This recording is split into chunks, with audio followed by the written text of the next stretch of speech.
Bismillahirrahmanirrahim. This is the sixth lecture of Guyton Unit 3, The Heart. In this lecture, we will learn about the cardiac arrhythmias and their interpretation from the electrocardiogram. Cardiac arrhythmias. दिल की बीमारियों की सबसे खतरनाक वजह दिल के उज़लात का ख़राब होना नहीं बल्कि दिल की धड़कन का बेतरतीब हो जाना है और इस हालत को कार्डिक एरिथमियाज कहते हैं। मिसाल के तौर पर कार्डिक एरिथमियाज में अक्सर एट्रिया वेंट्रिकल के साथ बाहमी रबत खो देता है, जिससे एट्रिया जो कि एक प्राइमर पंप का काम करता है वो अब वेंट्रिकल्स के काम में मदद की बजाय रुकावट बन सकता है। कार्डिक एरिथमियाज की वजूहात दर्ज झेल हैं। Abnormal rhythmicity of SA node. Number 2 shift of pacemaker. Number 3 blockage. Number 4 formation of abnormal pathway and number 5 spontaneous generation of impulse in any part of the heart. अब हम इन 5 वजूहात को डिटेल में पढ़ेंगे। Number 1 abnormal rhythmicity in SA node. SA node की abnormal rhythmicity दो तरह की हो सकती है। अगर heart rate 100 beats per minute से बढ़ जाए तो उसे टैकीकार्डिया कहते हैं। उसकी वजह हाई टेम्परेचर भी हो सकता है।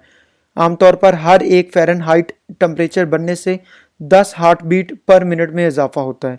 अगर बहुत ज़्यादा खून ज़ाया हो जाए तो कम खून से ही जिस्म की ज़रूरियात पैदा करने के लिए उसे तेज़ी से सर्कुलेट किया जाता है।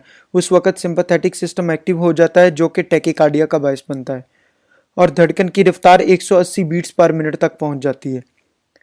अगर दिल के उज़लात कमज़ोर पड़ जाएं तो पहले तो दिल स्लो हो जाता है, लेकिन जब दिल खुद को भी खून पूरा मुहैया ना कर सके तो सिंपैथेटिक सिस्टम एक्टिव हो जाता है, जिससे हार्ट रेट बढ़ जाता है और टैकीकार्डिया का बायस बनता है। ब्रेडिकार्डिया। अगर heart rate 60 beat per minute से भी कम हो जाए तो उसे ब्रेडिकार्डिया कहते हैं।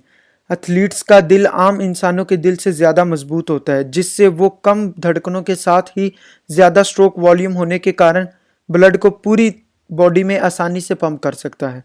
अगर पैरासिम्पैथेटिक सिस्टम एक्टिव हो जाए तो वो वेगस नर्व के जरिए ब्रेडिकार्डिया इंड्यूस करा सकता है।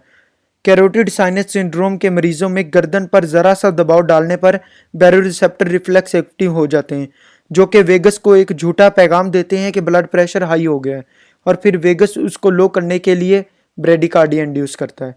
आगे है ब्लॉकेज। ब्लॉकेज दो तरह की हो सकती है। Number 1 sinoatrial block. यह अमूमन बहुत कम होती है और इसमें होता यह है कि इम्पल्स ऐसे नोड में पैदा तो होती है मगर एट्रियम मसल तक ब्लॉकेज की वजह से पहुंच नहीं पाती। ऐसे मरीज के ईसीजी पे पी वेव नहीं मिलेगी, मगर क्योंकि दिल अपनी लगाम ऐसी हालत में एवी नोड को थमा देता है सो क्यूआरएस और टी वेव बनती तो हैं मगर उनकी स्पीड स्लो होती है। दूसरा है एट्रियोवेंट्रिकुलर ब्लॉक। एवी नोड से वेंट्रिकल तक इम्पल्स पहुंचाने का वाहिद जरिया एवी बंडल या बंडल ऑफ हिस होता है।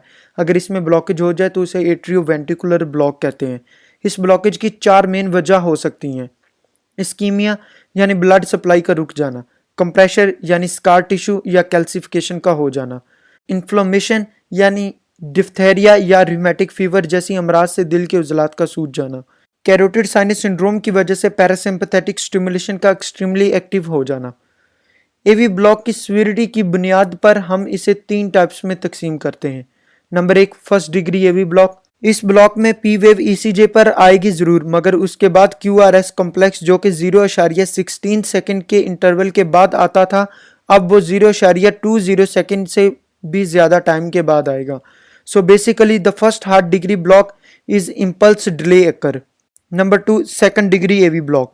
अब बंडल ऑफ हिस में ब्लॉकेज इतनी सीवियर हो गई है कि इम्पल्स को 0.25 टू 0.45 सेकंड का टाइम लगेगा और इसके साथ साथ कभी इम्पल्स इतनी वीक होती है कि वो इसको क्रॉस नहीं कर पाती और फिर ईसीजे पे क्यूआरएस और टी वेव नहीं मिलती। इस हालत को ड्रॉप बीट्स भी कहते हैं।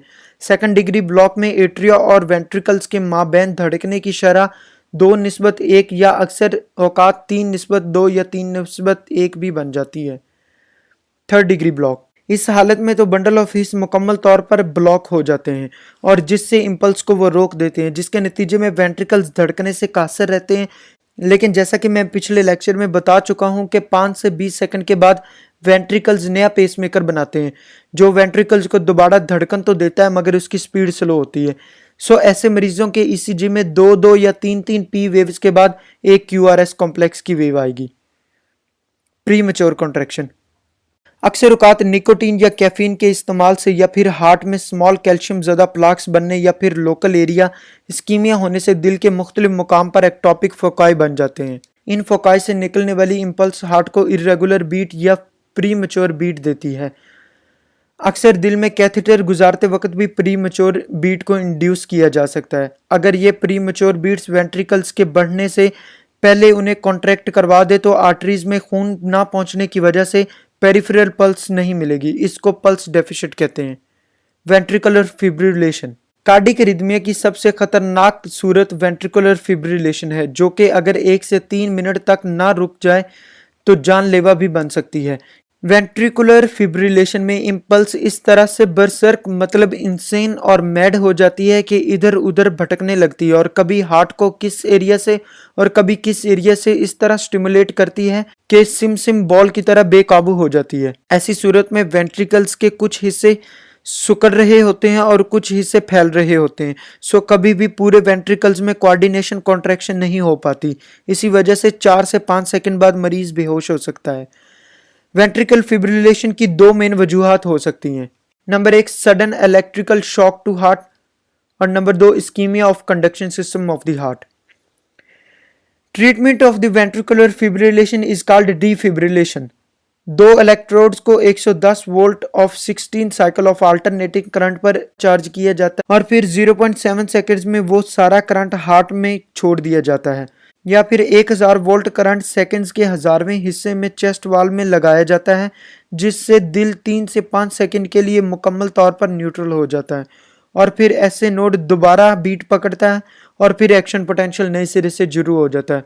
कभी कभी इस अमल को बार बार दोहराया जाता है और जब तक कि नॉर्मली धड़कन शुरू ना हो जाए। गाइटन साहब ने अपनी लैब में एक बेहोश कुत्ते पर यह अमल 120 मरतबा दौड़ाया और फिर कहीं जाकर उसके वेंट्रिकल डिफिब्रिलाइज हुए। आगे है कार्डियो पल्मोनरी रिसेसिटेशन। अगर फिब्रिलेशन के 1 मिनट के अंदर अंदर हार्ट को डिफिब्रिलाइज ना किया जाए तो हार्ट मसल इतना वीक हो जाता है कि दोबारा न्यूट्रिनेशन की कमी होने की वजह से हार्ट में डिफिब्रिलाइजेशन का अमल सुस्त पड़ जाता है। ऐसी सूरत में चेस्ट को मुकम्मल खोले बिना चेस्ट को कंप्रेस किया जाता है और इसे आर्टिफिशियल पंपिंग या कार्डियो पल्मोनरी रिसेसिटेशन कहते हैं। इस अमल से एओर्टा में मौजूद खून हार्ट की कोरोनरी आर्टरीज में इस तरह जाता है कि उसको न्यूट्रिशन दोबारा मिल जाए। हाथों की मदद से आर्टिफिशियल पंपिंग बाज़ औक़ात 90 मिनट तक भी जारी रहती है। एट्रिया फिब्रिलेशन ये भी वेंट्रिकुलर फिब्रिलेशन की तरह होती है, मगर जैसा कि हम ये पढ़ चुके हैं कि एट्रिया सिर्फ 20 से 30% वेंट्रिकल की पंपिंग में मदद करता है। सो अगर एट्रिया की फिब्रिलेशन हो जाए और एट्रिया सही तरह से काम ना करें तो इंसान महीनों और सालों तक जिंदा रह सकता है। एट्रियल फ्लटर अगर कई आवारा यानी बरसर्क इलेक्ट्रिकल वेव्स की बजाय एक single large wave atria muscle में एक ही डायरेक्शन में बार बार सर्कस मूवमेंट्स करे तो उसे एट्रियल फ्लटर कहते हैं। इसके नतीजे में एट्रिया बहुत स्पीड के साथ कॉन्ट्रैक्ट करते हैं और usually 200 to 300 beats per minute generate कर सकते हैं।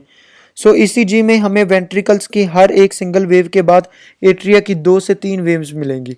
कार्डिक अरेस्ट अगर किसी मरीज को डीप एनेस्थीसिया दिया जाए तो उसकी रेस्पिरेशन भी बहुत कम हो जाती है, जिसकी वजह से दिल को ऑक्सीजन पूरी तरह नहीं पहुंच पाती है और दिल की मेम्ब्रेन के अराउंड इलेक्ट्रोलाइट की मिकदार भी डिस्टर्ब हो जाती है और फिर दिल में नॉर्मल एक्शन पोटेंशियल जनरेट नहीं हो सकता।